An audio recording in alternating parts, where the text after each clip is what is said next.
television presenter. Wogan and guests follow London Plus.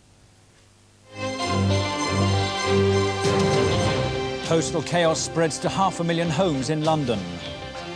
40 years on, the health service celebrates a bittersweet anniversary.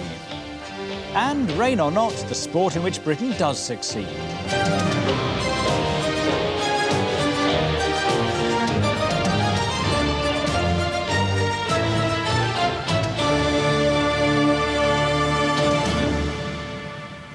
Good evening. Postal workers have voted to continue.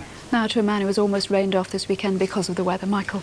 Yeah, I think I've got duck's feet, aren't I? Well, despite our footballers and cricketers who play sometimes, we do succeed in some sports, you know. The triathlon, for example. Tomorrow, the GB team flies to Holland for the European Championships, many South-Easterners among them. And we're the champions. The triathlon is the event where you run a marathon, followed by a 112-mile time trial on a bike, then a swim of just over 2 miles, all without a break. Mind you, this weekend, they only compete at half these distances. The British triathlon team were leaving nothing to chance this morning at Stoke Mandeville Hospital, usually better known for the excellence of its disabled athletes. Now, there's a positive move to integrate both able-bodied and disabled sportsmen and women. The British triathlon team, indeed, is based at Stoke Mandeville. There were 3 Army PTIs, I think, all equally convinced that their particular background was the hardest. One from the swimming, one from the cycling, one from a road running background, and each wished to prove a point, and they all decided, well, why didn't they put all 3 together, and so triathlon was formed. And I mean, who gets in touch with you? Is it because they got tired of their one event, or? I think, yes, I think to some degree that they are looking for the new challenge, because triathlon does create the sort of challenges that I think the people of the 80s are searching for.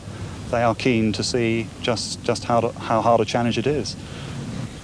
Before and after each event, the role of the masseur is very important for most of the athletes, more especially before and after the cycle race section. Not all of the corners, of course, are very tight, but some of them are. So we've got to look at the good approach line to every corner, a wide approach, apex the corner, come out nice and shallow so that anything around the corner that you haven't seen, sand on the road, fallen riders, potholes, you can pick a line and you can drift out. The triathlon is one of the few sports where men and women can compete side by side. I was very unfit, so I decided that sport was maybe one way of losing weight.